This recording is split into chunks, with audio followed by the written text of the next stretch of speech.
ঝিনাইদহের কোটচাঁদপুর উপজেলা শহর থেকে ৫.৫ কিলোমিটার দূরে এলাঙ্গি গ্রামের নির্জন মাঠ পেরিয়ে চারপাশে জঙ্গল, কাঁটাতার ও ফুলে ঘেরা বেড়া। ভেতরের আমবাগানের এক প্রান্তে বিলাসবহুল দ্বিতল বাড়ি, যা দূর থেকে দেখে বোঝার উপায় নেই। বাড়ির দ্বিতীয় তলার অধিকাংশ স্থানই কাঁচ ঘেরা, ঝুলছে বড় বড় পর্দা। অপর প্রান্তে দেখা যায় একটি টিন শেড, যার সামনে ছাউনির নিচে রাখা আছে সাদা রঙের গাড়ি। প্রায় ৪ বছর আগে এই বাংলো বাড়িটি গড়ে তুলেছিলেন এমপি আনোয়ারুল আজিম আনার হত্যার মাস্টার মাইন্ড হিসেবে চিহ্নিত বাংলাদেশি বংশোদ্ভূত যুক্তরাষ্ট্রের নাগরিক আখতারুজ্জামান শাহীন।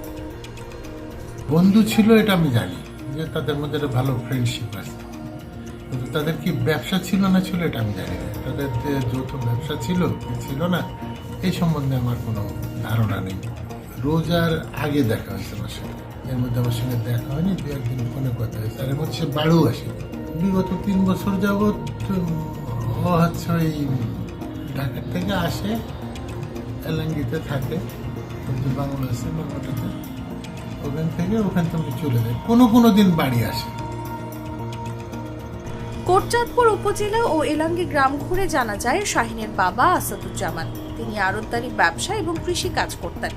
তার ৩ ছেলে ও ২ মেয়ের মধ্যে বড় ছেলে শহীদুজ্জামান সেলিম থাকেন কোটচাঁদপুর শহরের বাজারপাড়ার বাড়িতে। তিনি ব্যবসা করেন এবং তিনি কোটচাঁদপুর পৌরসভার মেয়র। আরেক ছেলে মনিরুজ্জামান মনির ১৯৮৮ সাল থেকে যুক্তরাষ্ট্রের ডেট্রয়েট শহরে থাকেন, পেশায় ইঞ্জিনিয়ার। মেয়ে খুকু থাকেন কখনো কানাডা, আবার কখনো ঢাকায়। আমরা সাইকেল নিয়ে আসা যাওয়া করি। এই পথে এখানে গেটে একটা দারোয়ান থাকে, এর ভিতরে ঢুকতে দেয় না আমাদের বাড়ির কোনো মানুষ। ওই গেটে লেখা আছে যে কুকুর হইতে সাবধান, এই জিনিসটা লেখা আছে। এই কারণের জন্য আমরা এখানে কোনো কিছু দেখাশুনো করি না, কোনো মুখ তাকাইও না। আমাদের মতো আমরা পথে আসা যাওয়া করি, ওখানে কি হচ্ছে না আমরা খেয়াল করি। কিছু সময় লোকজন আসে উগার বাড়ি, ওই গেটের মধ্যে ঢুকে উগারি কাজকর্ম করালো উগারি। মাঝে মাঝে রাতে দেখে আবার একটু মাইক টাইক বাজে, গান বাজনা হয়। ছোট ছেলে আখতারুজ্জামান শাহীন থাকেন যুক্তরাষ্ট্রের নিউ ইয়র্কে, তিনি পেশায় ব্যবসায়ী। অপর মেয়ে এলিন থাকে ঢাকায়। আখতারুজ্জামান শাহীন এলাকার কোটচাঁদপুর উচ্চ বিদ্যালয় থেকে এসএসসি এবং কেএমএইচ কলেজ থেকে এইচএসসি পাশ করেন। পরে চট্টগ্রাম মেরিন একাডেমি থেকে লেখাপড়া শেষে ২ বছর পড়াশোনা করে জাহাজে চাকরি নেন।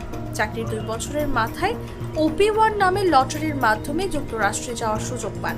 এরপর থেকে সেখানে বসবাস করেন তিনি, সেখানকার নাগরিকত্ব। তবে তিনি কত সালে যুক্তরাষ্ট্রে যান তা নিশ্চিত করে জানাতে পারেননি তার বড় ভাই। যুক্তরাষ্ট্রে থাকার সুবাদে জড়িত হন নানা ব্যবসার সঙ্গে।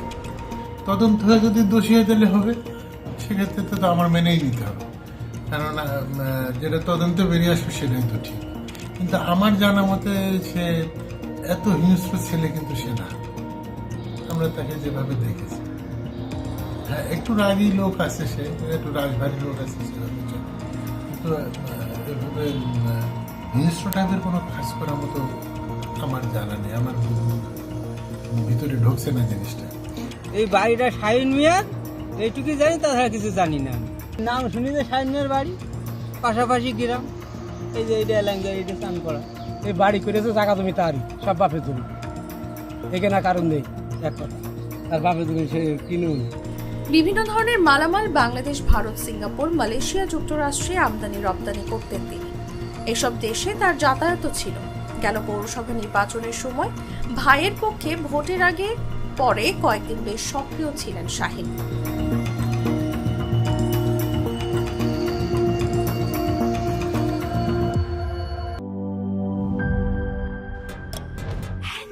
Someone new they